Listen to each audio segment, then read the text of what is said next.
But all countries, including Singapore, face this problem. And it's interesting that no Muslim country today has condemned China on the Xinjiang policy. But when I was cruising in Croatia, someone told me what an Italian professor in Chengdu said. It's quite interesting. Take it in the right spirit, you know. He said the Americans are not known to love Chinese. They're not known to love Muslims, but somehow they love Chinese Muslims a lot. So I have a very interpretation of Hong Kong, and it's based upon my own experience living there and the sort of things which were happening.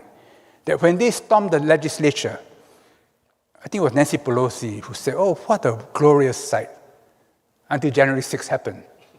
Then it didn't look so glorious after that. So the double standards were so thick, you could cut through it with a knife. Yeah. Germany was divided because it was an aggressor. China was divided because it was a victim. So the moral cost of German reunification is on any balance greater than German reunification. I thought that was a very powerful message that Wang Yi put across, but it was hardly reported in your media. They don't support invasion. They've said that in the first principle. But at the same time, they say there's a history to it, which was NATO's relentless expansion to the east, which the Chinese have always opposed because it bifurcates the world and it is divisive and aggressive. So China is saying, look, if you want peace, you can't just look at a snapshot. You've got to look at the entire video. Then when you look at the entire video, you'll find a way to the future. But if you just look at a snapshot, you won't find a way to the future. What you just heard was an excerpt from a Q&A session with George Yeo, the former foreign minister of Singapore, during an event in Florence, Italy, in 2023. In the content that follows, we will present more from this remarkable exchange. Professor George Yeo is a voice of significant weight on the stages of Asia and the world. His career spans the military, politics, and academia. He was a brigadier general in the Singapore Armed Forces and served in Singapore's cabinet for 23 years, holding appointments as Minister for Information and the Arts, Minister for Health, Minister for Trade and Industry, and the crucial role of Minister for Foreign Affairs. In 2011, he chose to leave government voluntarily and has since pursued a career as a scholar at top universities in Hong Kong and Singapore. This unique insider experience, which straddles the corridors of power and the frontiers of academia, has given him a profound set of insights into our complex world, insights that are often starkly different from mainstream Western narratives. In this confrontation, he faces a group of leading scholars and researchers from European academic institutions. Their dialogue touches upon some of the most sensitive issues in the world today. Let's get into the Q&A. Well, thank you so much, Professor Yeo, for your insightful speech. My name is Mahmoud Jawadi. I'm the second-year master's student here at the School of Transnational Governance. Well, my question is a bit about the state of play and the status quo and the future of the EU-China relations. In 2019, the European Union characterized China as competitor, rival, and also partner. And since then until now, different European officials just describe China as an assertive power, or sometimes describe it as a country tries to rewrite the international order. But 2 weeks ago, again, Mr. Borrell submitted a paper at Gimnich meeting stating China as partner, rival, and competitor. So there is no change in characterization of China. So my question is that how accurate that characterization and that vision? And if you think that it is not really accurate, what would be your prescription in order just to characterize China for Europe? Thank you. For a number of centuries, the West has been used to being dominant in the world. I talk about Jesus Christ from being Chinese to being European. An equivalent process must now take place to bring us to a better balance point. It will take time. That the Americans, from helping China rise again, now fear China's rise, is to be expected. That there should be a Western response should also be expected. China will not escalate because it knows it's getting stronger and philosophically has a deep sense of itself. But at the same time, they cannot afford to show weakness. And just by being firm and being independent, the Chinese are giving hope to others. They too can stand firm and be independent, even though they are weaker. And this will help crystallize a multipolar world. But this is not a process which the Americans can take lightly, and not even a process which the entire West will take lightly. So we are in the period of a great transition, but it will come about. And to some extent, the global economic situation and the Ukraine war will help precipitate gradually this future.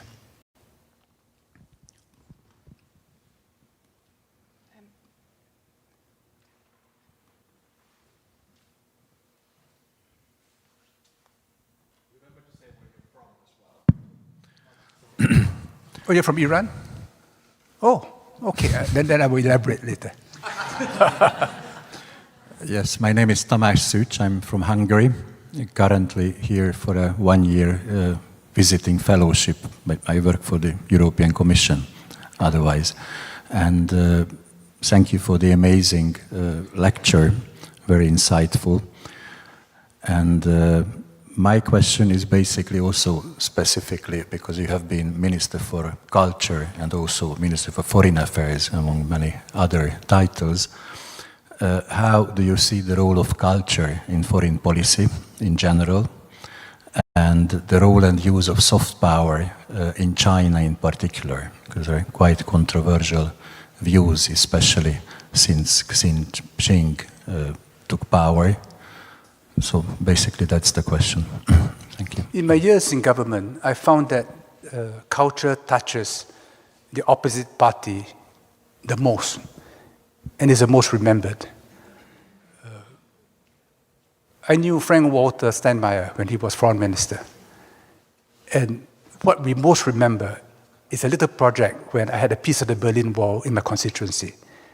And I asked Helmut Kohl, whom I was a minister in attendance to in 1994, and at that time was already a recluse. I asked for a message from him through Horst Stelschik, and he gave me that message. I don't think Steinmeier remembers me for anything else.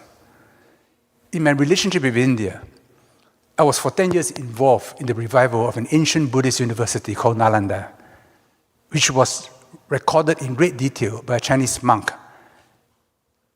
in the 7th century, but which history was long forgotten. It was the world's first university. It was destroyed by Afghan invaders after Oxford was established, but before Cambridge.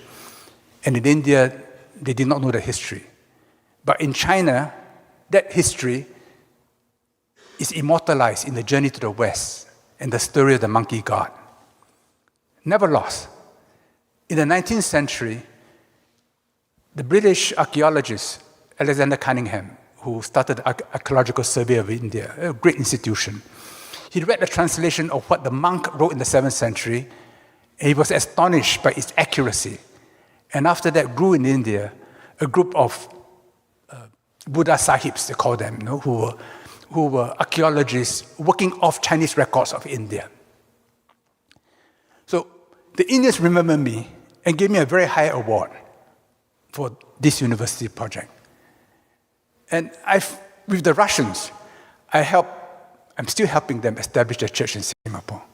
And the Russian Foreign Ministry remembers me not for my work in the Trade Ministry or Foreign Ministry, but for my work in helping them establish a church in Singapore. So culture touches people the most deeply. They'll forget everything else, but they never forget how you treated them in their identity.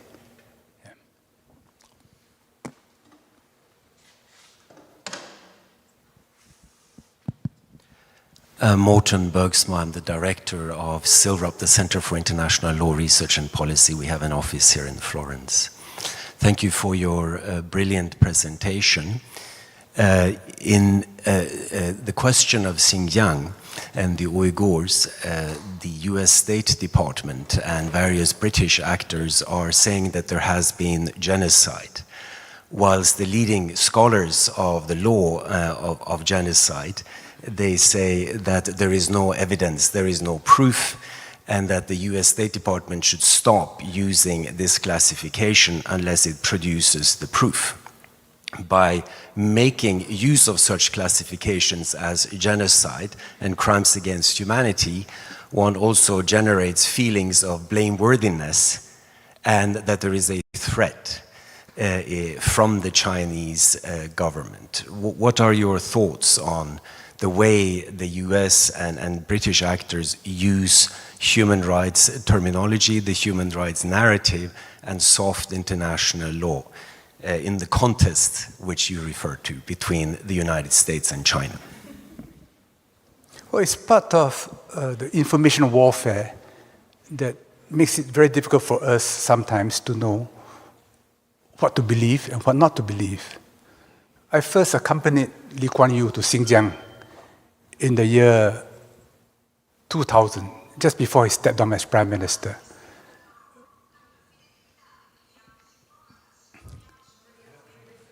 It's okay. That's not Xinjiang. Yeah.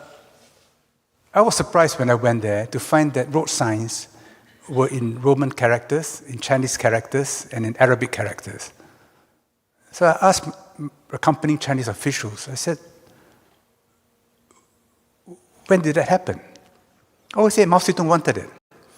In fact, when the communists took over, they restored the names of many places to their Uyghur names. But of course, the Chinese attitude is, you're a minority, you threaten me politically, I smash you. Like they did with Yaqub Bey in the 19th century, the Qing dynasty.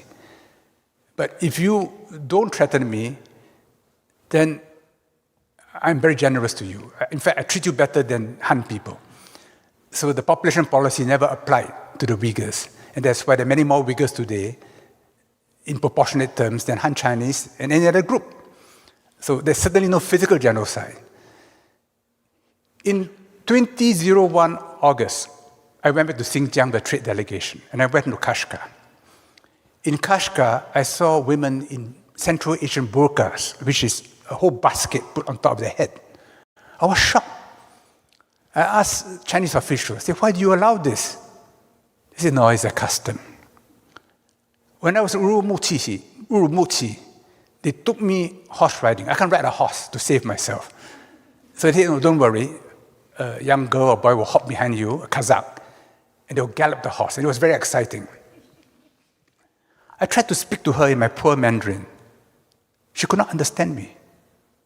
So again, I asked the Chinese, I said, why aren't you teaching them Chinese? They said, no, they're nomads, we leave them alone.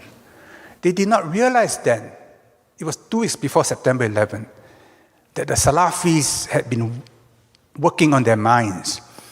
And from 2010 to 2015, there were a spate of terrorist incidents in China, to a point where the Han people in Xinjiang had to arm themselves. I also knew this from my cousins in China who used to go to Xinjiang, and then during that period they say it's no longer safe, and now they're all over Xinjiang again because peace has returned. So this whole story that there's genocide in Xinjiang, to me, does not reflect what's happening there. Yes, they have been draconian in making sure that Salafi influence is controlled in China.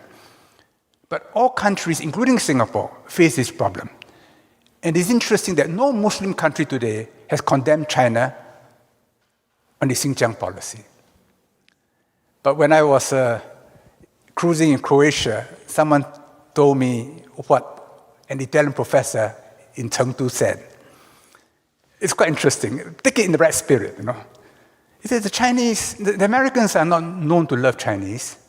They're not known to love Muslims, but somehow they love Chinese Muslims a lot. So that's my answer to your question. Yes, please.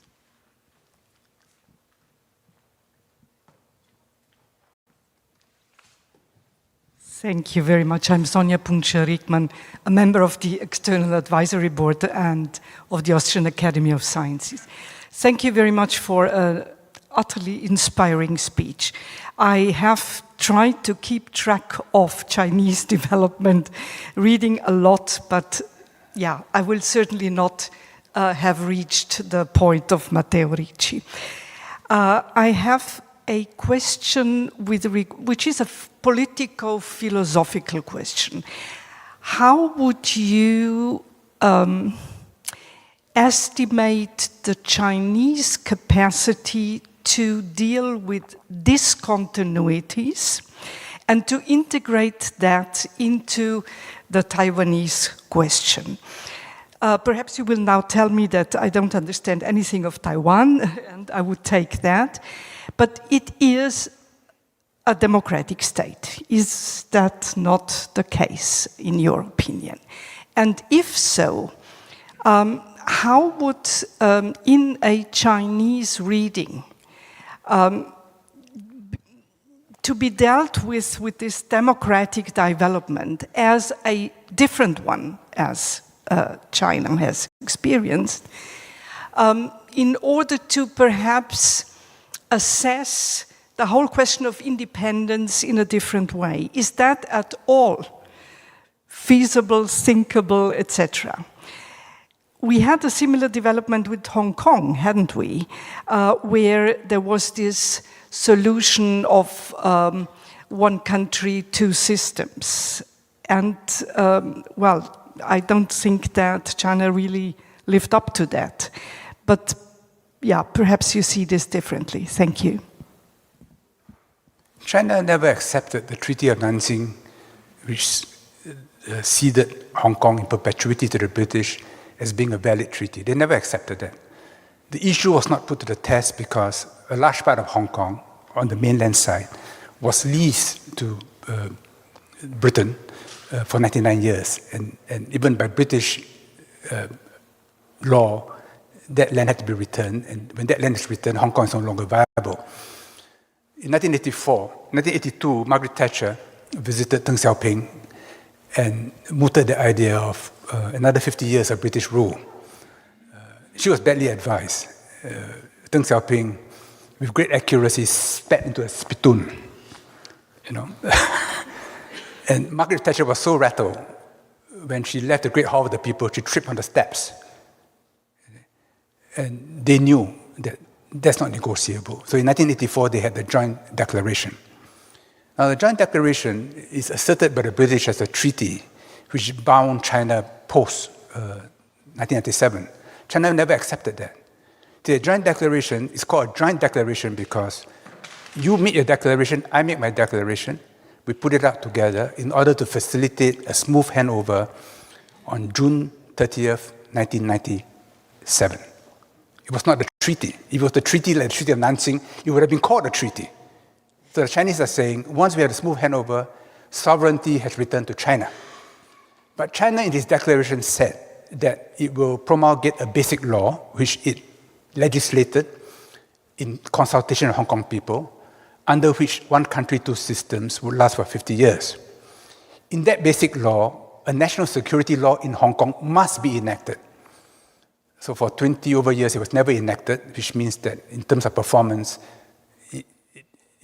Hong Kong failed to keep up its side of the bargain. So the mainland then imposed national security law on Hong Kong, but still requires Hong Kong to make subsidiary legislation. And that's right now being done. I lived in Hong Kong during that period, and my wife and I no longer felt safe. I saw the way the social media was systematically demonizing the police. And the Hong Kong police is nothing like police in Paris or Los Angeles or New York.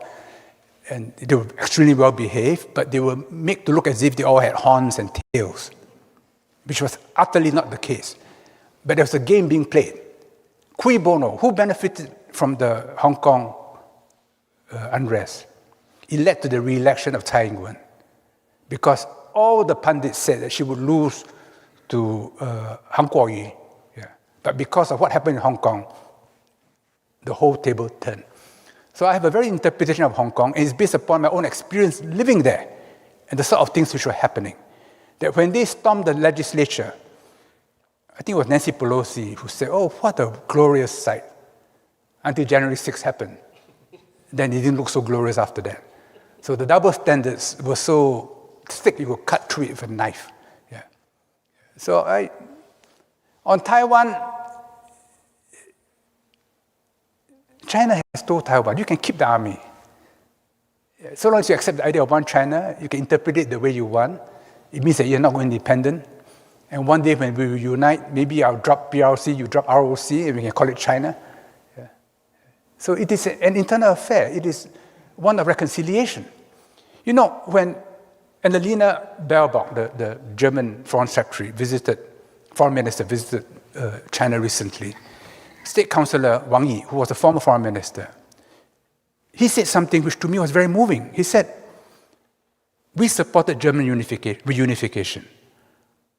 We hope Germany will support our reunification. Germany was divided because it was an aggressor. China was divided because it was a victim. So the moral cause of German reunification is on any balance greater than German reunification. I thought that was a very powerful message that Wang Yi put across, but it was hardly reported in your media.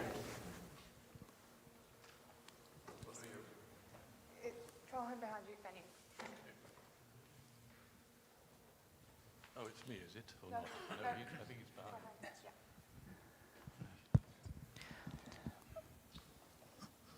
Okay, thank you very much for your speech. My name is Farhan. I'm from Indonesia, your neighbor.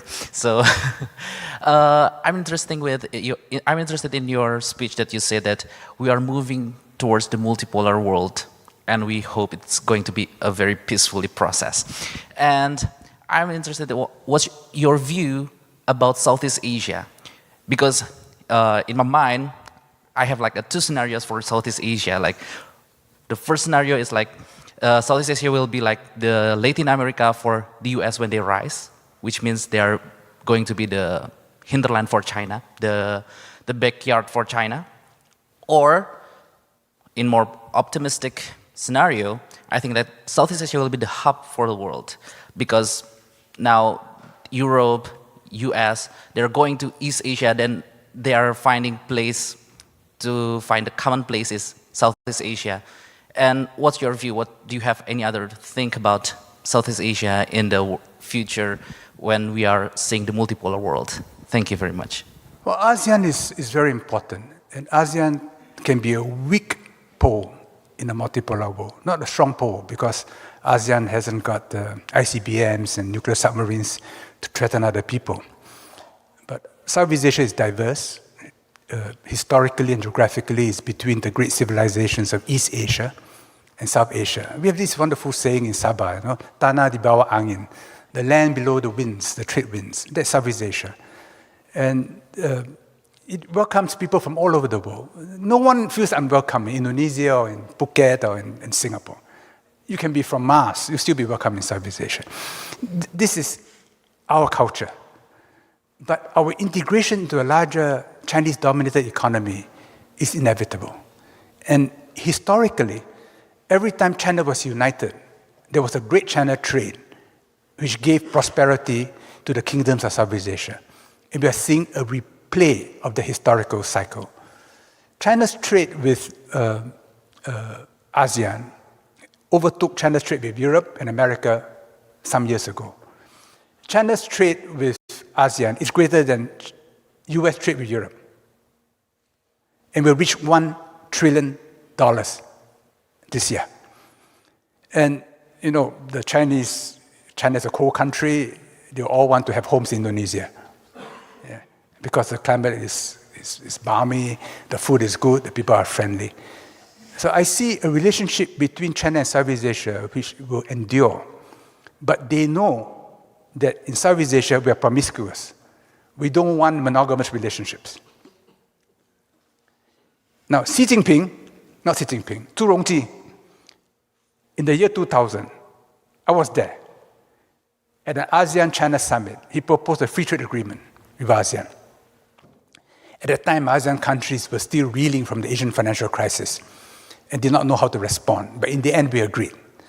And when the framework agreement was signed in Phnom Penh in 2002, Zhu Rongji said, China does not seek for itself an exclusive position in Southeast Asia. China has never changed that position. In other words, by all means, be friendly to the Americans, Japanese, Europeans, but please take into account my own interests. If you hurt me, I'll hurt you. But I will not make my enemy your enemy, which is increasingly what the Americans are telling us, that America's enemies are our enemies.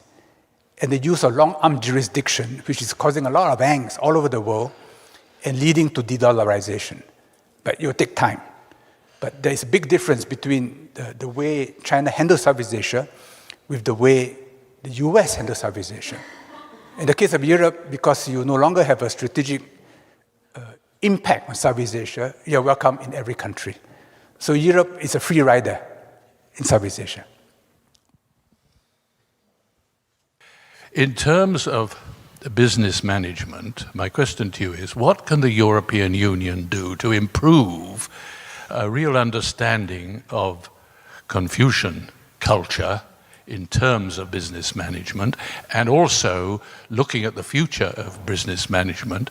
How can we understand better and implement better the Chinese contribution to business management in terms of yin and yang? These are enormous contributions which I think China can make to the future of business management. How can the European Union help in promoting a better understanding of culture in this sense? Well, I think European cultural and educational institutions can play a big role. I've been an advisor to IESE Business School in Barcelona for over 10 years. And I just came over from Barcelona after delivering the commencement speech to the 2023 MBA class. IESE has one-third American, one-third European, one-third Asian in the student population. And just in their daily interactions, people by osmosis learn from one another what it means to live on a daily basis with diversity. And it stimulates mutual respect. And a school like STG should do that. I think more and more European institutions should somehow incorporate the diversity of the world into Europe. Now, Europe's management of its own internal diversity is fascinating and provides inspiration to the rest of the world. But that internal integration cannot be done without connection to the world outside. And the world outside is diverse. And when we see how diverse the world is, it makes it easier for us to manage our own internal diversity. I did a short posting of my meeting with Alex yesterday in Facebook. And someone asked, what is transnational governance? I said, well, it's mostly about Europe's internal governance.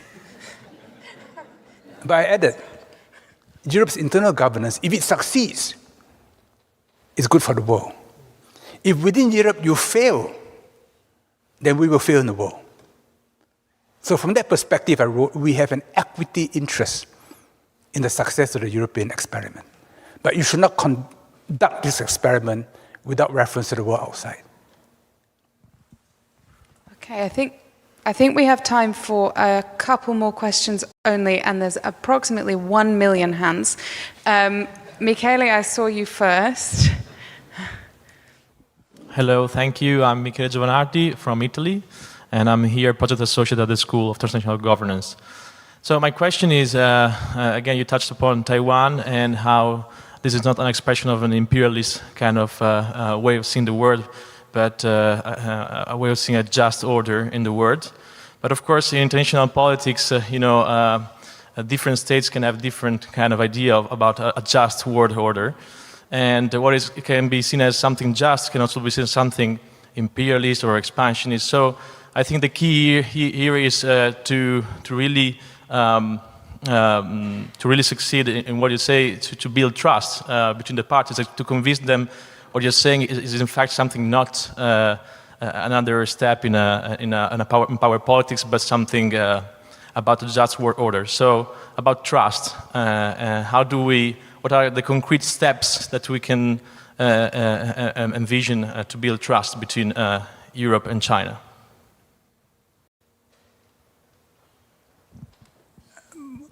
It begins by being interested in the other, which means respecting the other. And once you do that, you begin to see the good on the other side. And then it's more difficult for you to be angry with the other party. People get enraged when they don't understand the other side. Then you can kill. But when you realize that the other side has the same hopes and fears as you have, with family and children to worry about, then it will cause you to pause. And perchance to say, oh, maybe we can explain why they are behaving that way. Well, China has taken a dangerous but very interesting step to make proposals for peace in Ukraine. The peace proposal is just a statement of principles. So it's not likely to get anywhere for the time being. But at some point in time, the various parties will be exhausted. Right now, they're still giving war a chance. At some point in time, they have to give peace a chance. And it will have to be a ceasefire.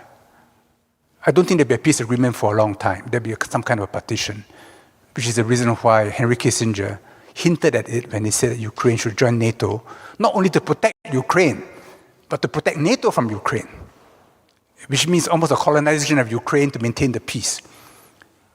Now, the Chinese envoy said,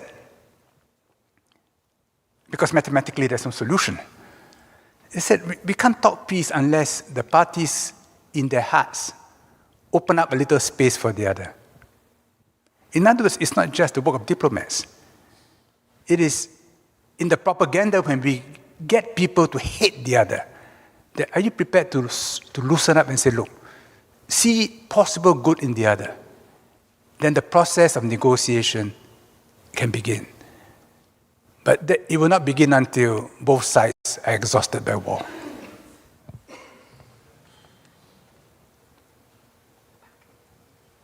Right to the back.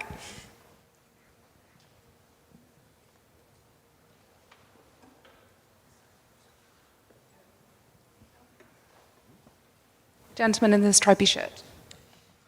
Thank you. My name is Umberto. I'm a visiting fellow here. I just wanted to ask you, we speculated a lot about what the world with a more dominant role for China would be in the future. And you mentioned briefly the war in Ukraine. I was about to ask you, what is your take about China non-opposition to the invasion of a sovereign country?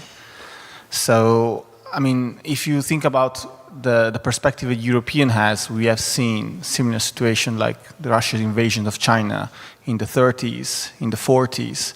This resonates very deeply with us, what has happened between Ukraine and Russia.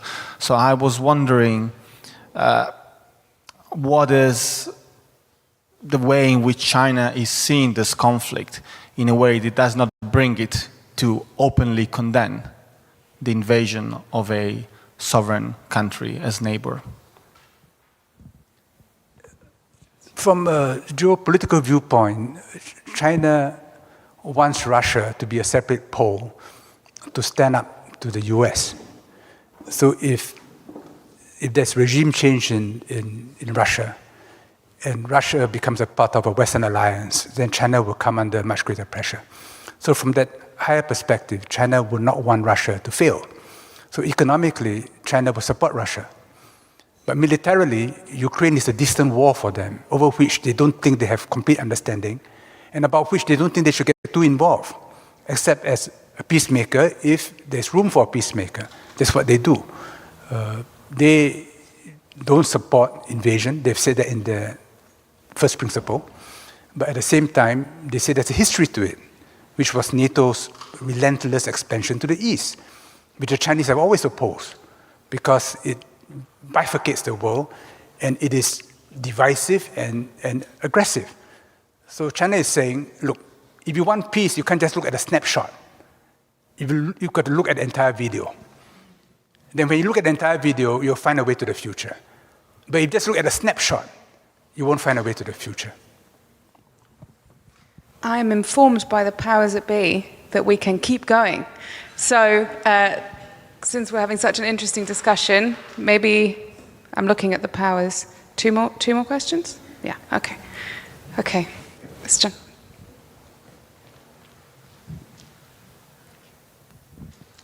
Hi. My name is Gao Hen John, and I'm a Jean Monnet Residential Fellow this year at the UI, but normally I am an Associate Professor of Italian Studies at the University of British Columbia in Vancouver.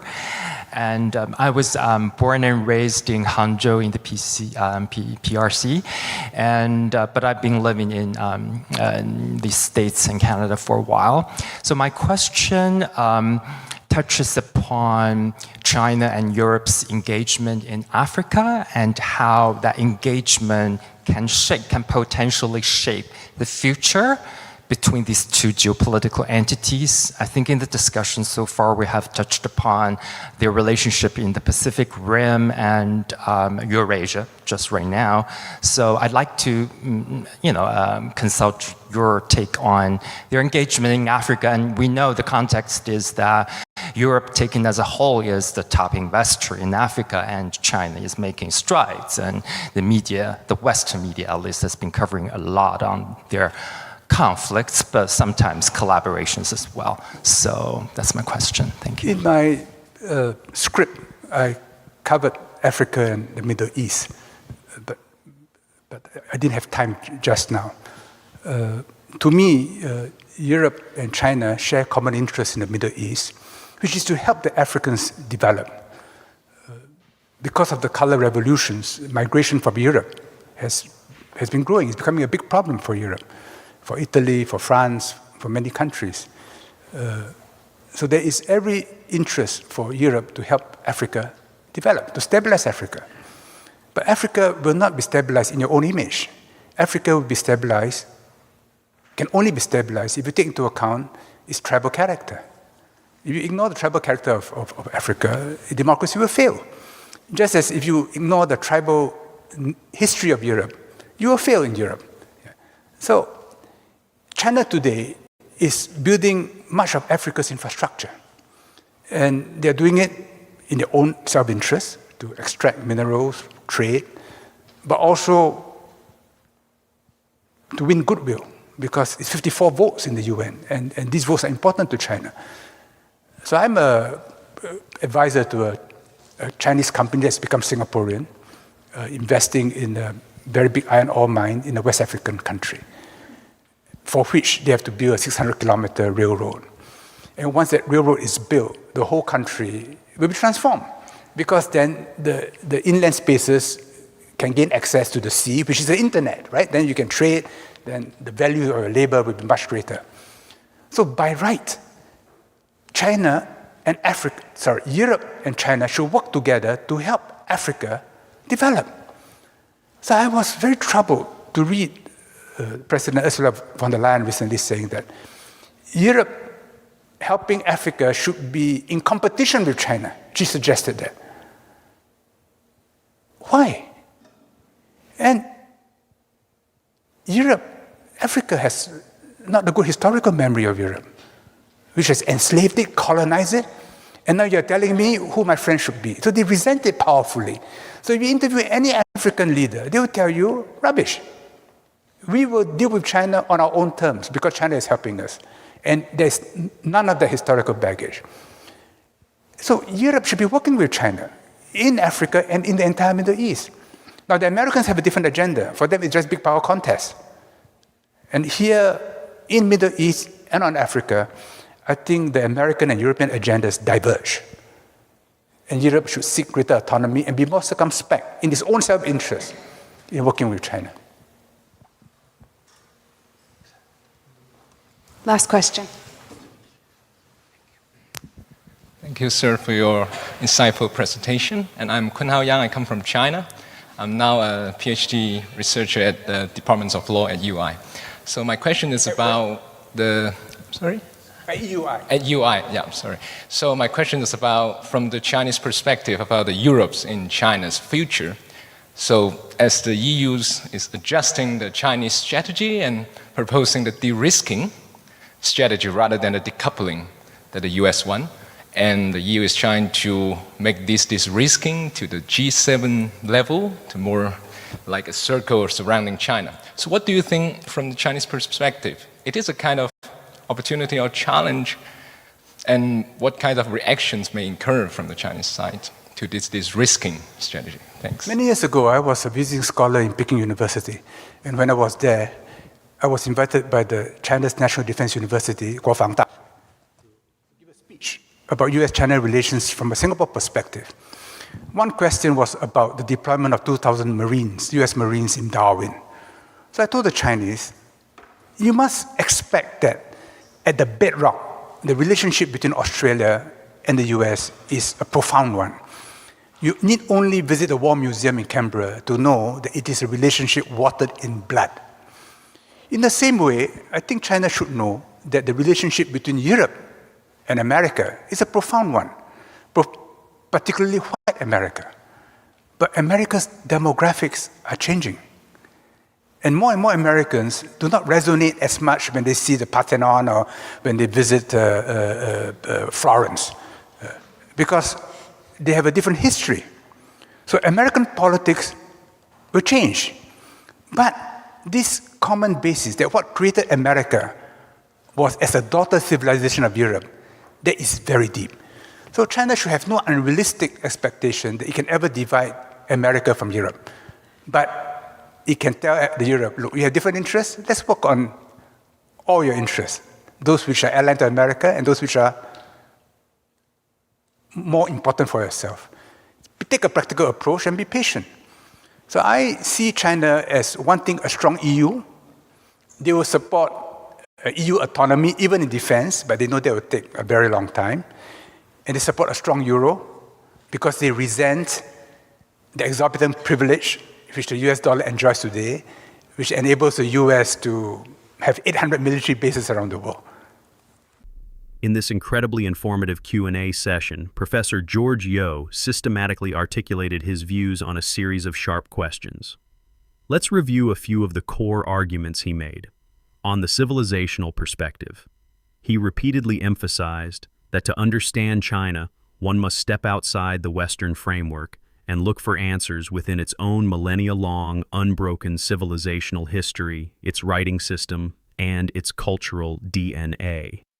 He argues that many Western accusations stem from an ignorance of this foundational code. On geopolitical reality, he bluntly stated that China needs Russia to counterbalance the US and therefore will not want Russia to fail. He also asserted that the Taiwan issue is a non-negotiable matter of historical justice for China, and that Europe's casual posturing on the issue is extremely dangerous.